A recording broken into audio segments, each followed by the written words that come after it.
Hello, my name is Brian Messenger. I'm the coordinator of Classroom Instructional Technology and Student Achievement for the Sewanaka Central High School District.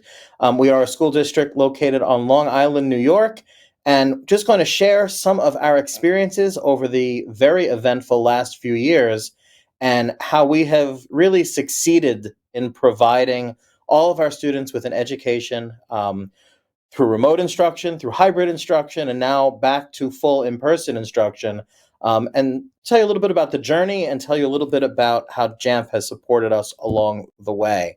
Um, we are going to share some stories that I don't know if they're unique.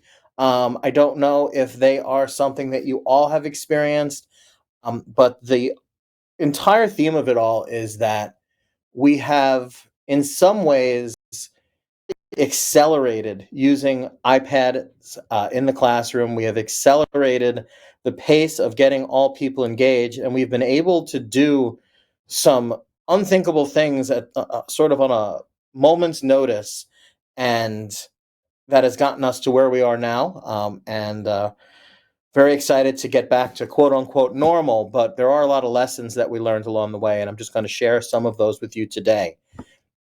First of all, who we are and what we do. The Sewanaka Central High School District is, we are five junior, senior high schools, grades 7 through 12. We have about 8,400 students.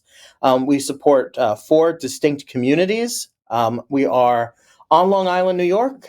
For those of you familiar with the area, we are on the western portion of Long Island. And for those of you that are not familiar with the area, we are the first school district outside of New York City. So we are sort of the ultimate suburban school district just outside of New York.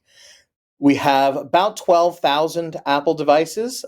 Every one of our students gets an iPad when they enter our district in 7th grade. We refresh that iPad with a new one in 10th grade. And all of our teachers have an iPad, and they also have a MacBook Pro. We are almost done with the transition where we are going to be about 99.9% Apple district. We are transitioning all of our clerical staff from a traditional PC workstation to Mac Minis. So we are really, with the exception of some very specialized programs like automotive that are still using PCs, we are going to be an entirely Apple district. And we are really kind of forging ahead with our one-to-one program. And the three things that have gotten us as far as we have gotten is focusing on professional learning. We did that before the pandemic. We did that during the pandemic. We're going to continue that after the pandemic, is making sure that all of our teachers are supported. We do a ton of our professional learning directly with Apple Professional Learning.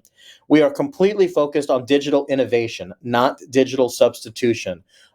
We celebrate every step in the process, whether it is a teacher who turns a worksheet into a PDF, or what we really focus on is that innovation and that focus on creativity. The entire driving force between our iPad one-to-one initiative, which is several years old, is to encourage creativity, to really transform teaching and learning. And we were doing pretty well on that journey. Certainly ahead of the curve in teachers buying in and being engaged.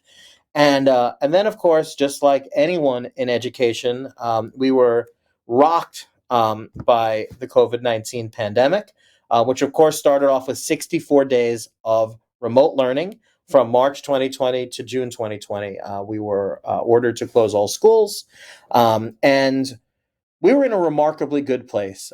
We were significantly far along in our journey to go paperless. We already had a very high buy-in from our faculty. Our faculty had already received literally years of professional learning on how to be digital, how to be creative. And really the only transition we had to make was very quickly introduce Google Meet. We went with the Google platform simply because we already were using things like Google Classroom and Google Drive, and Google Meet was an easy transition. All of our students had accounts, all of our faculty had accounts. There was no new setup, nothing we had to do. And really, we sort of boarded the Innovation Express. We replaced traditional multiple choice exams. We really moved forward with creating digital choice project-based assessments. And students were incredibly engaged, and our teachers, and again, I call it the Innovation Express, We had plenty of really innovative teachers before the pandemic, and we had teachers doing great work. Remote learning forced everyone to get on board. It wasn't that, well, we're going to be doing creative things a few days a week. We're doing creative things every day of the week, and really rethinking education. The challenge for us was how to support 10,000 people in 7,000 locations with everyone at home. And really, Jamf was the driving force behind that. And the underlining theme is going to be, we are so successful with Jamf that we don't even, I feel like we take it for granted at this point. We don't appreciate it. Oh, you need me to push out Google Meet to 10,000 devices, everyone on their home network? No problem. We can do that. You need me to push out all different creativity apps, whatever we need to do on a moment's notice? No problem. We could do that. You need us to be able to troubleshoot anything we need on MacBooks for teachers or iPads? We can do everything remotely, and it is, God, in retrospect, it seems like forever ago and yesterday. Those 64 days of remote learning were horrifying. It was messy, but we did get the job done, and Jamf did make it very, very easy for us. The next step, of course, was last year. We had something called hybrid learning. We had half of our students here on any given day and half of our students home on any given day, so that we could maintain proper social distancing in our classrooms. We did have some students who were here every day, students with special needs, ELL students, and eventually we opened that up as some restrictions were relaxed. But hybrid instruction actually proved even more difficult than remote instruction. You might have on any given day 7 kids in front of you, 10 students on a screen. We have teachers in our rooms on their MacBooks, on their iPads, figuring out how to both serve the needs of the students in front of them and the students who are working from home. And again, the focus was incredibly on creativity and on student centered discovery and on challenge based learning, where the teacher would provide a challenge and then students were sort of on their own to meet the challenge. So students were using a variety of means to express themselves. Students were finding new and exciting ways to research and to discover and to create. And that's something that we have been preaching for years.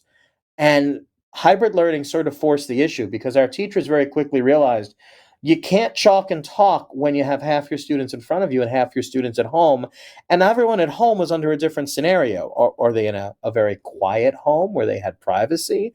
Were they in a very chaotic home where there were multiple children and parents working from home and everyone's fighting for the best backdrop and the best Wi Fi signal? We have students in homeless shelters. We have students in foster care.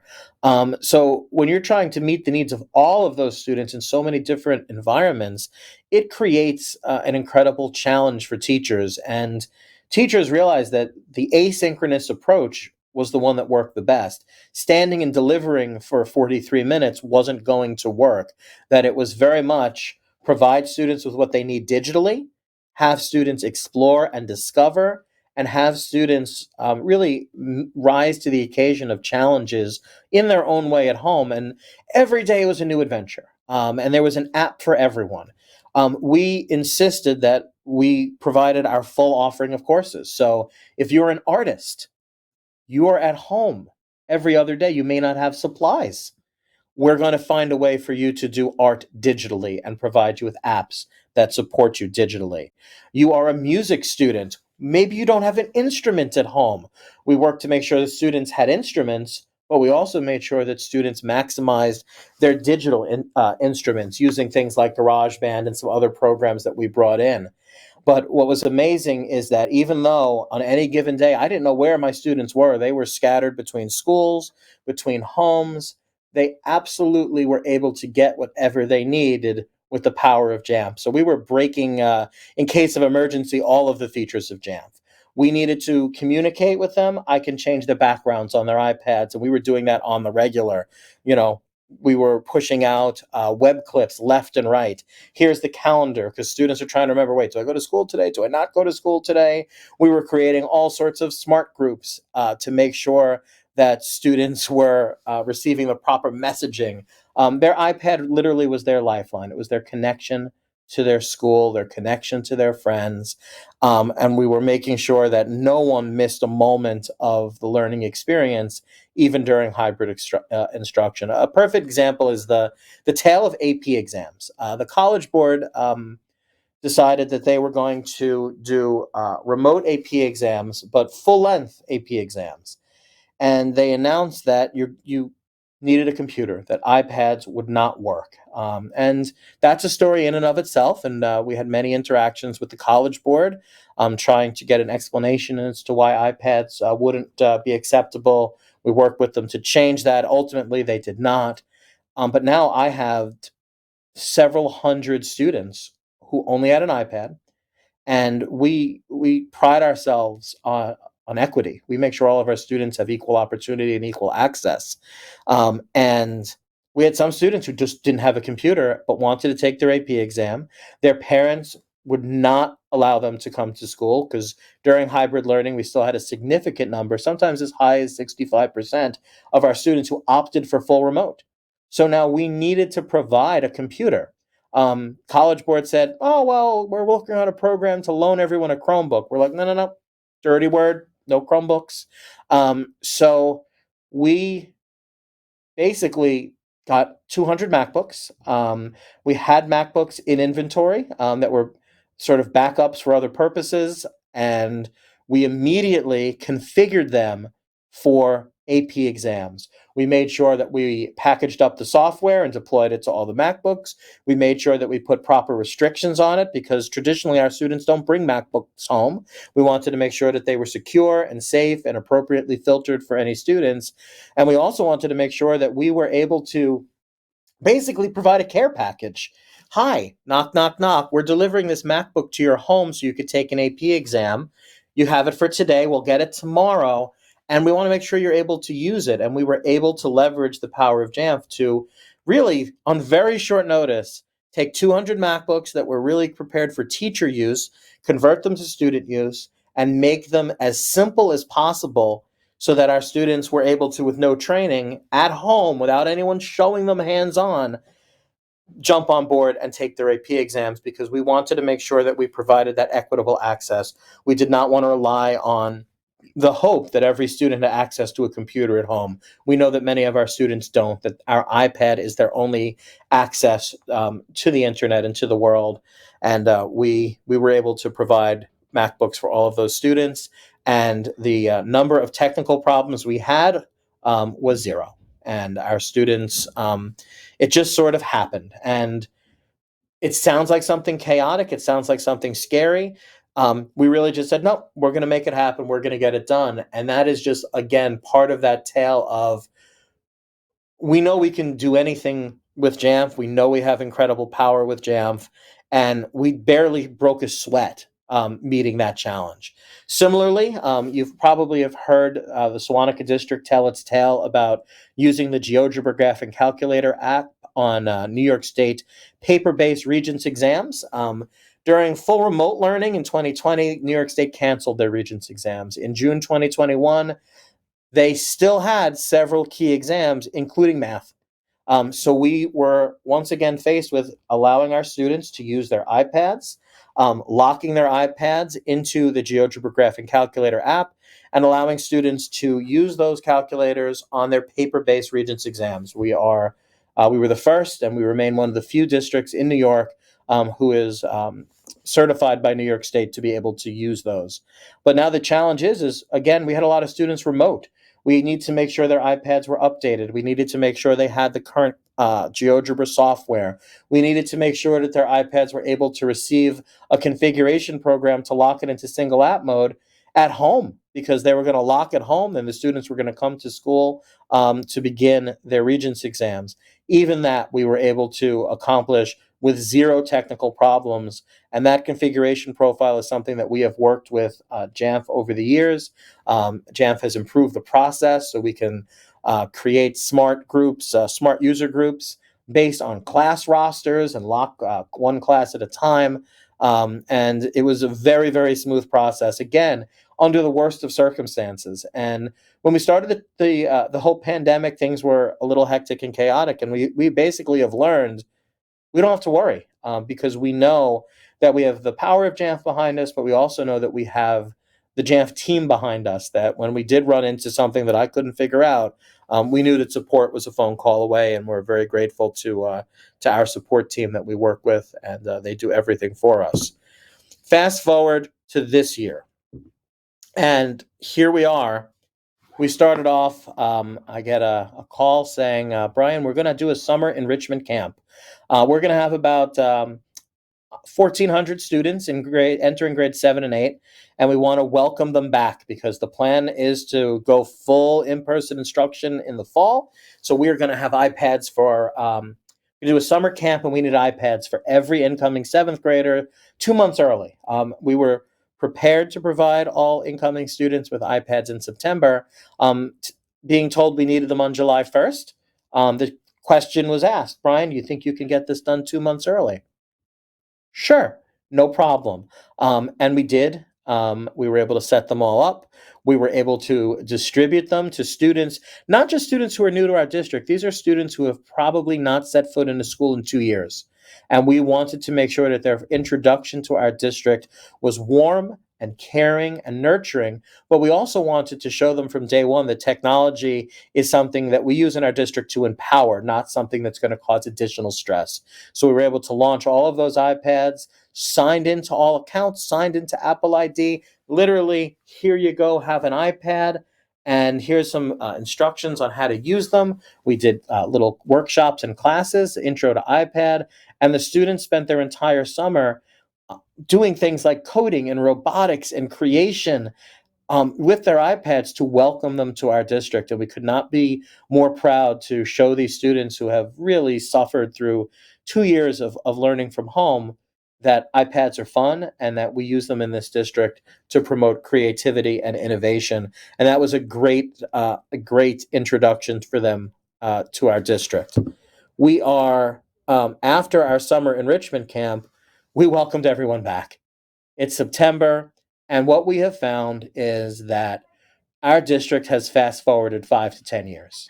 We were doing well before the pandemic. We are doing outstanding as we return.